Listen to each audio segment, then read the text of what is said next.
दयाल सतगुरु सुखराम जी महाराज फरमाते हैं कि कोई भी भाई बहन संसार में हो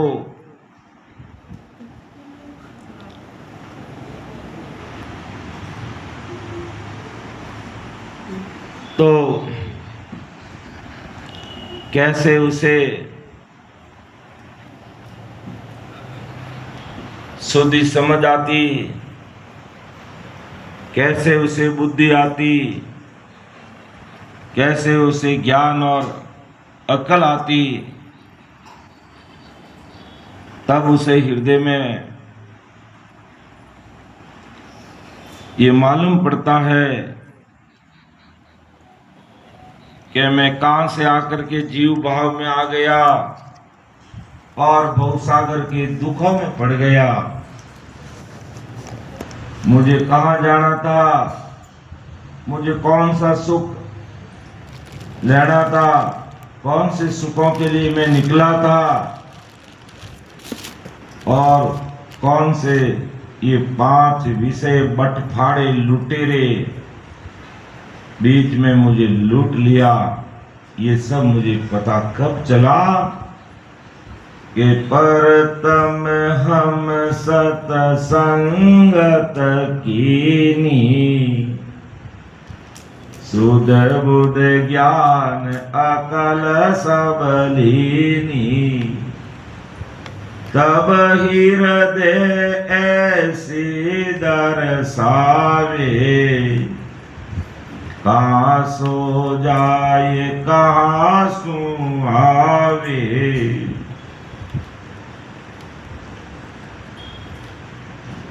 के प्रथम हमने सत्संग की नहीं, और सत्संग भी कौन सी की नहीं, सत्य स्वरूप की सत्संग की। संसार में खूब सारी सत्संग है, होती है, लेकिन महाराज की कृपा से हमें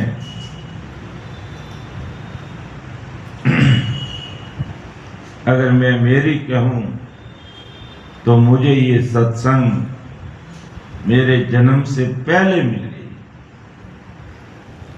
अर्थात मेरे माता और पिता महाराज की भक्ति में रचमस थे और हमारे माताजी तो 24 घंटे राम जी के नाम में लगे रहते और उनकी लवलिया रचना चलती रहती थी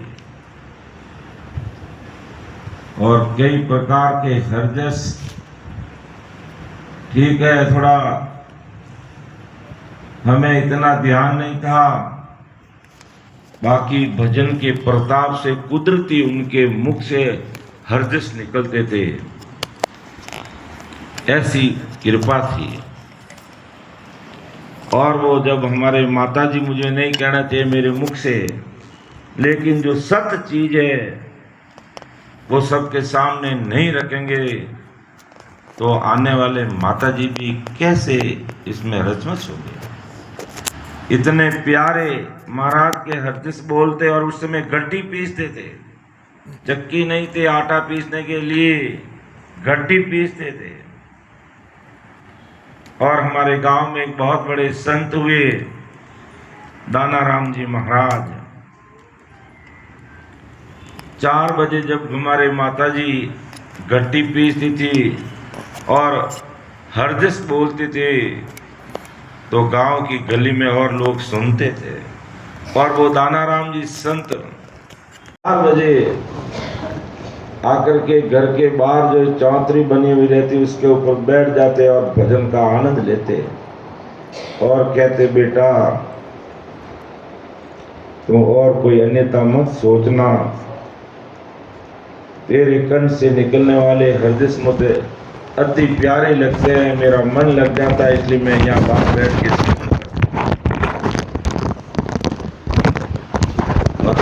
ऐसे। वो भी बहुत बड़े अच्छे संत हुए और अपन हरजस उनका सुनते कि नरकाकुल में कहीं सुतो रे ओढ़ भरम रो भागली, ऐसे कई हरजस उनकी भी वाणी और वो भी ऐसे सत्य स्वरूपी संत हुए। तो महाराज की इतनी भारी कृपा रही, महाराज की इतनी भारी कृपा रही कि जन्म से पहले हमें भक्ति मिल गई और आज तक वो भक्ति बरकरार है। तो इसी प्रकार कहते हैं जब मात्र शक्ति जब भक्ति में उतर जाती है तो पूरा परिवार है जो भक्ति में बन जाता है और घर की दशा और दिशा अलग होती है। ठीक है, संसार के उतार चढ़ाव तो अपने प्रारब्ध अनुसार आते रहते हैं, जाते रहते हैं, लेकिन भक्ति का वातावरण बराबर बना रहता है। लेकिन ये मातृ शक्ति या पितृ शक्ति कैसे सचेत होते हैं? महाराज फरमाते सत्संगत जरूरी है कि प्रथम हम सत्संगत कीनी, शुद्ध बुद्ध ज्ञान अकल सब लीनी। ये सत्संग से सारी चीजें मिलती है। तब हृदय ऐसी दर्शावे, कहाँ सो जाए कहाँ सो आए, कम कहाँ से आए और अब हमें कहाँ जाना है। ये सारी चीज़ों की जानकारी हमें ऐसे सत्य स्वरूप ज्ञान विज्ञान से मिलते हैं, अर्थात महाराज के अणव्यवहारिक वचनों से हमारी शुद्ध बुद्ध ज्ञान और अक्ल ठिकाने आती है।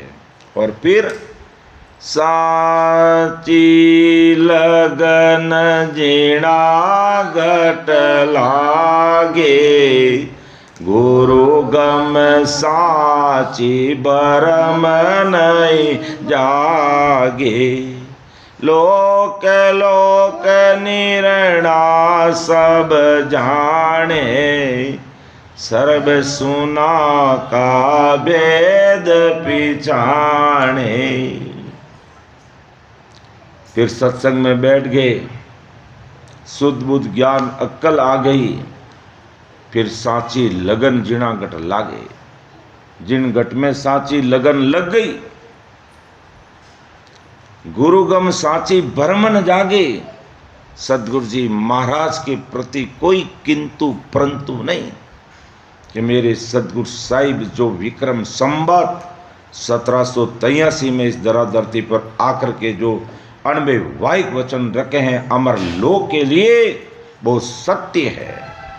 इसके प्रति कोई किंतु परंतु कोई भ्रम नहीं रहना चाहिए। सबसे पहली बात ये होनी चाहिए। फिर लोक लोक निर्णय सब जाने, अलग अलग लोगों की पहुंच जानते, सर्व सुनों का फिर भेद पहचानते, एक एक स्थान एक एक सुन एक एक लोक की पहचान करते हैं। फिर भजन करके उसका अनुभव करते हैं, यानी ज्ञान के द्वारा जानकारी, फिर चलना शुरू कर देते हैं। तो ऐसी अमर लोक जाने की लोकेशन सदगुरु साहिब के अवतार परम दयाल सदगुरु सुखराम जी महाराज ने इस धरती पर ट्रेस कर दी। तो हमें इस अमर लोक की लोकेशन को अपने घट में ट्रेस करके इस लोकेशन के अनुसार हमें अमर लोक चलना है। लोकेशन से थोड़े भी इधर उधर हो गए तो अपन देख लेते, रास्ता भूल जाते हैं। बराबर लोकेशन के अनुसार चलना पड़ता है, और लोकेशन के अनुसार चलते तो समय पर गंतव्य स्थान पर पहुंच जाते हैं। और वही बात याद ये होती है कि सत्संग सुनी, शुद्ध बुद्ध ज्ञान अक्ल आई, हृदय में ये पता चल गया ये जीव कहाँ से आया, अब इसको कहाँ जाना चाहिए, इसका अमर ठिकाना कहाँ है। फिर साची लगन जिणा गट लागे, फिर सच्ची लगन लग जाती, गुरुगम साची भरमन जागे। गुरुदेव जी महाराज के प्रति कोई भ्रम नहीं, महाराज के अणव्यवहारिक वचनों के प्रति कोई भ्रम नहीं, अमर लोक की लोकेशन के प्रति कोई किंतु परंतु नहीं। और लोक लोक निर्णय सब जाने, एक एक लोक का निर्णय जानता है, एक एक लोक की पहुंच जानते हैं। और फिर सर्व सुना का भेद पहचान, एक एक सुन का एक एक स्थान का भेद ज्ञान जानकारी करके उसको पार करते हैं। और फिर भेद विधि से भजन में लग जाते हैं, जो बार बार हम बोलते हैं कि सांस सांस कहे हरि नाम, फिरे रसना मुख में दिन राती।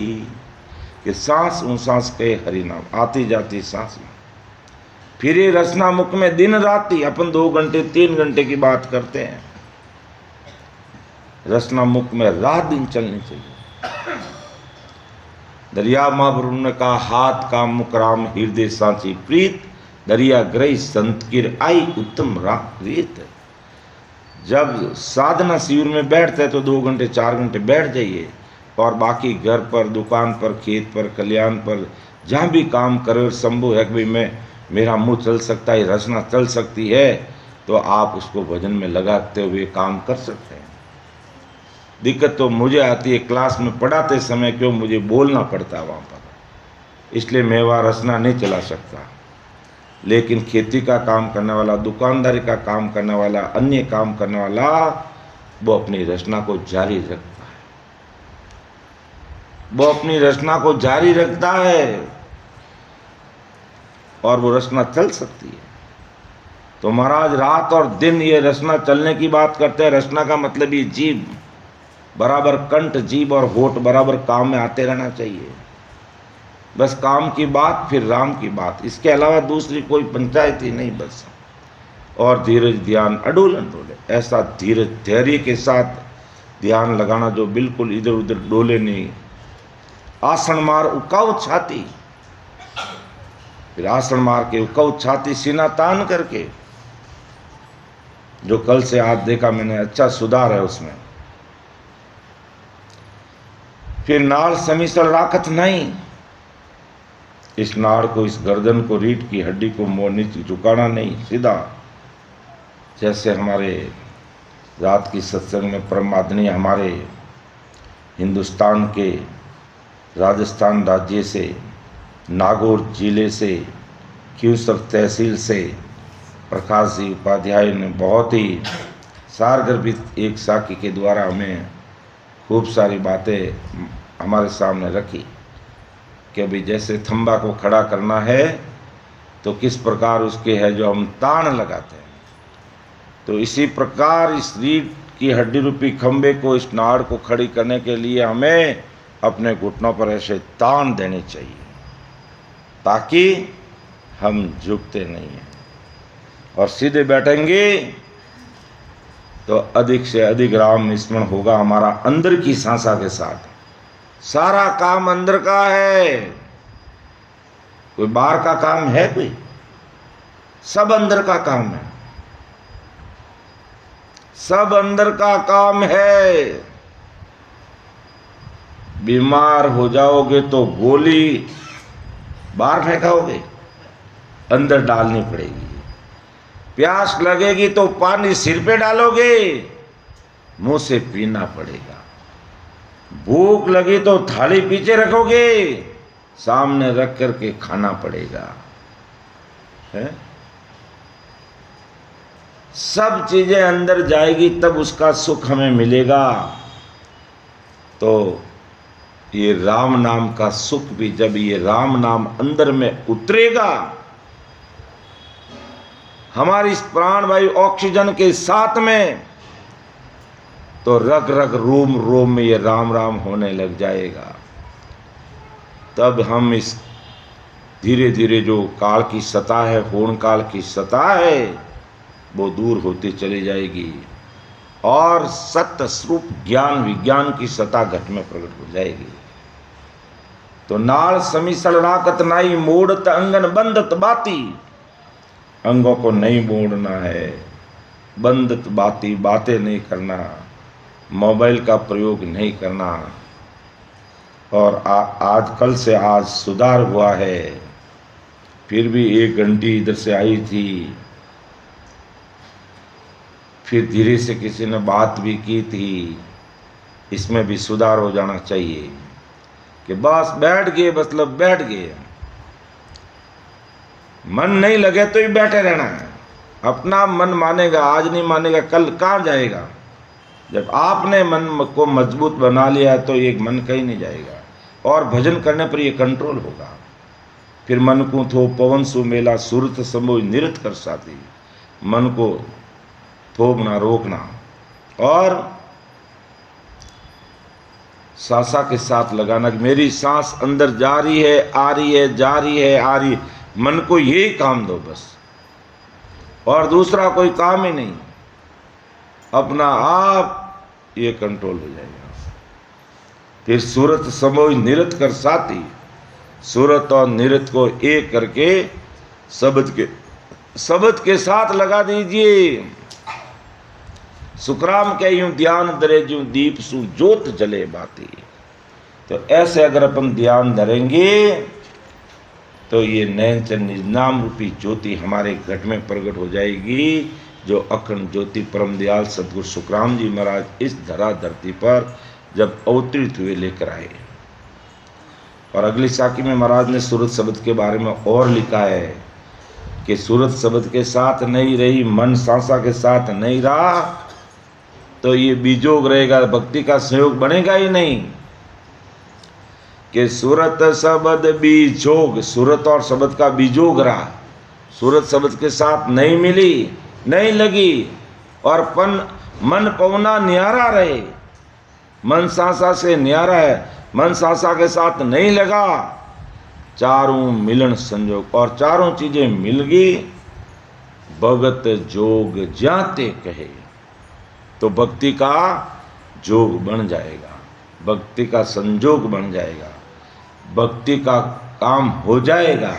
लेकिन चारों चीजें मिलनी चाहिए, सूरत शब्द के साथ और मन सांसा के साथ। और अब कोई कह रहा मैं खूब कोशिश कर रहा हूं, मेरा मन लगता ही नहीं है, मन लगता ही नहीं है, तो उसका भी इलाज है।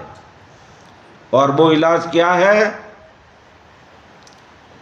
अगर वास्तव में मन काफी समय से हमारा मन नहीं लगता है तो आंखें खोल लेनी चाहिए, और हमारी ये नाक की जो ऊपरी हिस्सा है, अणी कहते हैं, जिसे नाक की अणी कहते हैं, इस नाक की अणी पर आप देखने में लग जाना।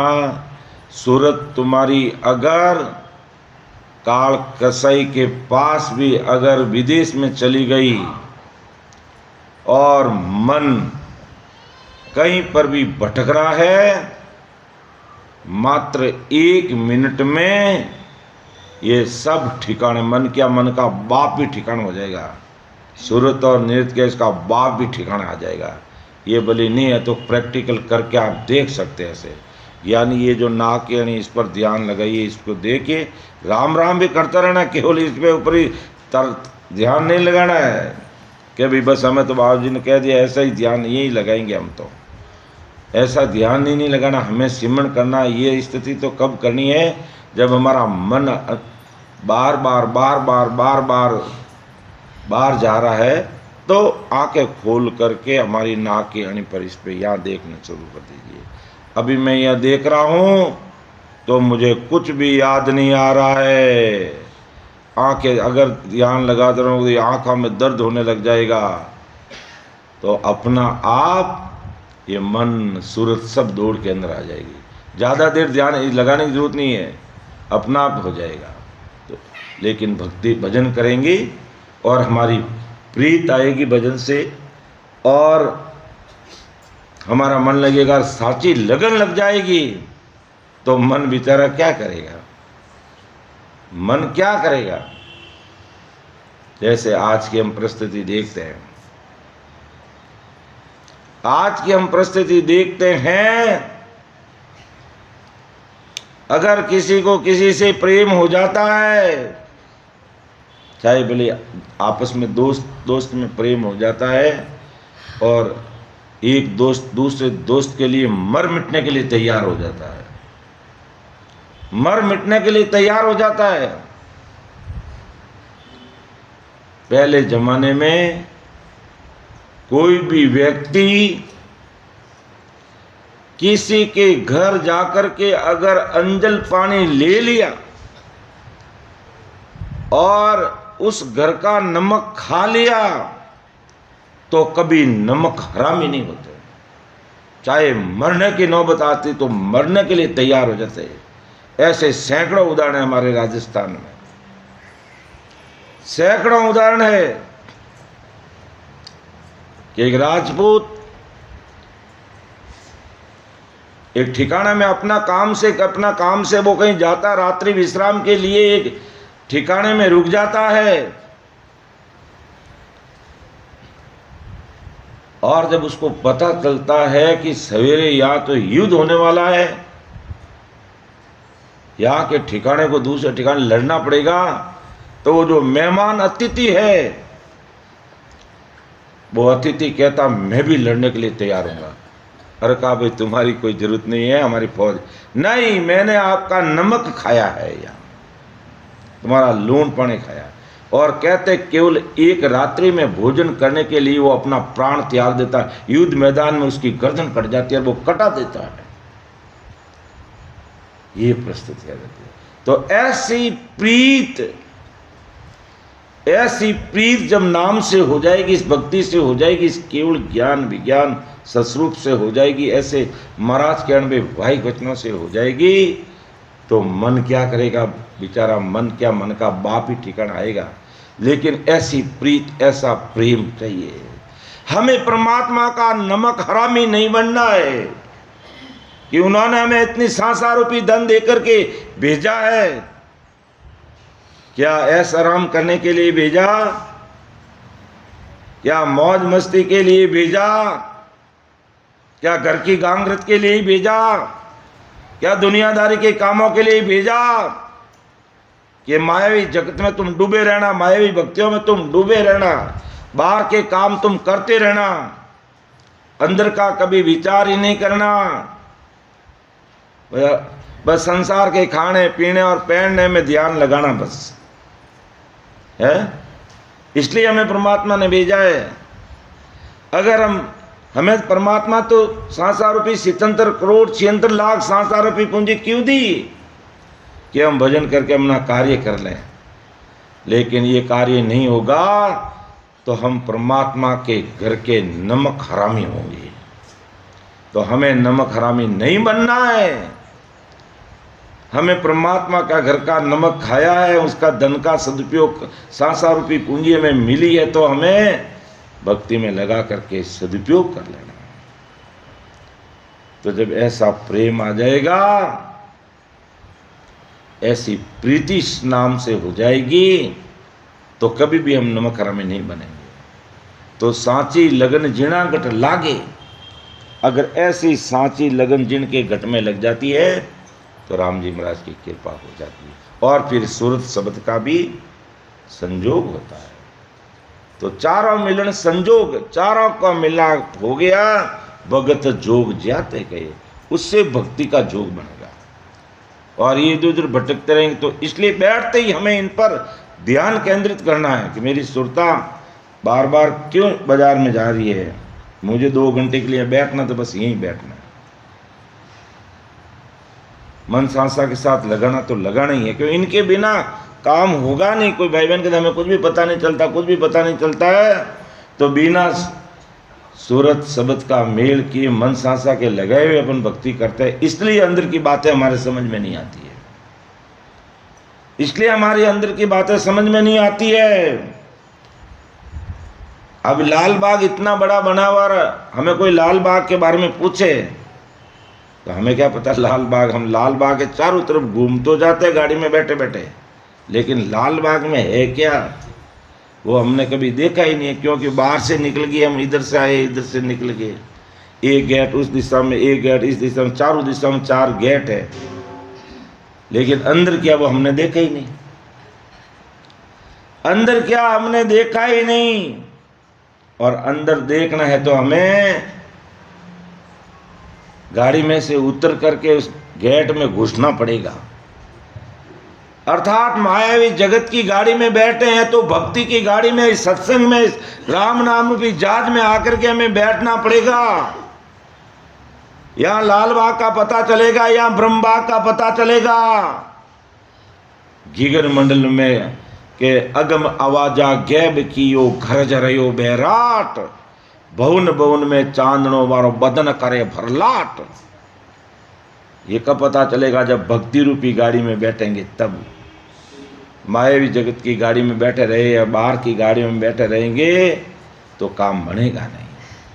इसलिए महाराज और समझाता है कि कैसे भजन करते समय किन किन चीज़ों का ध्यान रखना चाहिए। अमर लोग जाने के मार्ग को अगर हमें फॉलो करना है तो किस तरीके से हमें सिमरण करना चाहिए। कि ओम अजपो संग करे सोम सांसा जान रोम मोरट जीव सो धरे बीच में आण धरे बीच में आण तबे ने अंचर आवी इन छके बिन मेल पीटरा कदे न पावे सुख रामदास एकटा मते नाभ में आण ओम अजपो संग करे सोम सांसा जान।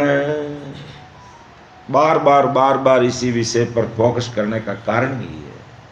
हैदराबाद में ये विषय ले गया था और इस विषय को आज वापस रिपीट कर रहे हैं, क्योंकि इस विषय की जरूरत हम यहाँ भी इस विषय की जरूरत है, सब जगह इस विषय की जरूरत है। तो ओम अजपो संग करे सोम सांसा जान ररो ममोरट जीव सू धरे बीच में आण धरे बीच में आण तबे नहनचर पावे इन छक्के बिन मेल पीटरा कदे न पावे। ओम अजपो संग करे सोम सांसा जान। तो ओम का मतलब बाहर निकलने वाली सांसा, सोम का मतलब अंदर लेने वाली सांसा, अजपा का मतलब अंदर सांस लेकर के क्षणिक विराम आता है और फिर वापिस सांसा को छोड़ते हैं।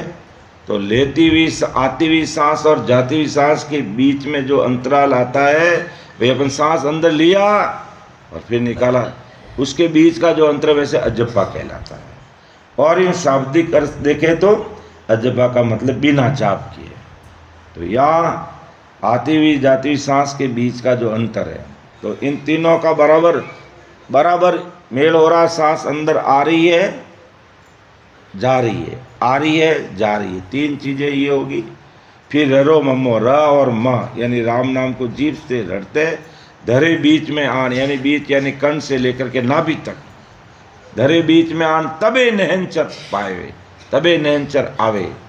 ये पांच चीज़ों को ध्यान रखते हुए आती जाती सांस में इस राम नाम को रटते हैं, तब महाराज के नहनचर आता है।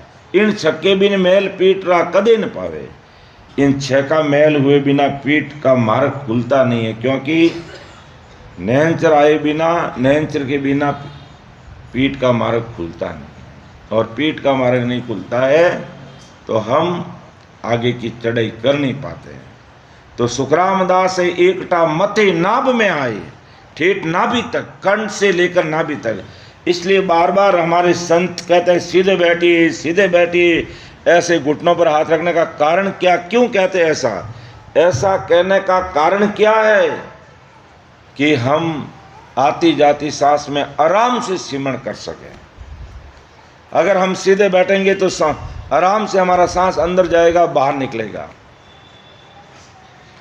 इसलिए कहते हैं आसन मार उकाऊ छाती, आसन मार उकाऊ छाती, कि सुखरामदास एकटा मते नाभ में आए, यानी आती जाती सांस में राम जी का नाम को कंठ और नाभि के बीच में जैसे चक्री कैसे चलती है, ऐसे इसको मतना आती जाती सांस के अंदर। जब हम छोटे थे, कोई मटकी फूट जाती या कोई हांडी या कोई दूसरा मिट्टी का बर्तन फूट जाता, तो हम क्या करते, हमारे परम आदमी बड़े भाई साहब देवाराम जी, हम साथ में खेलते थे, गांव में साथ में खेलते थे।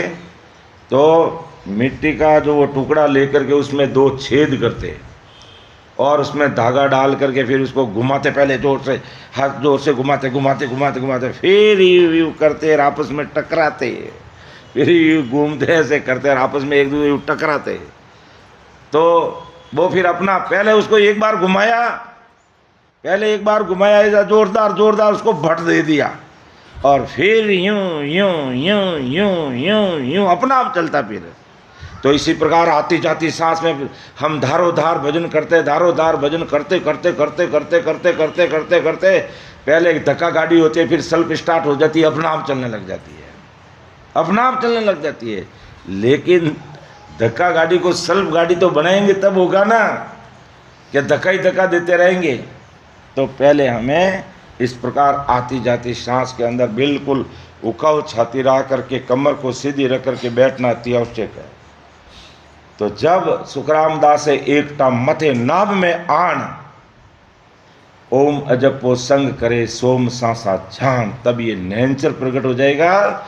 और नैनचर प्रकट हो गया, इसका मतलब बाहर के सदगुरु जी महाराज की कृपा से गैबव सदगुरु हमारे अंदर प्रकट हो गया।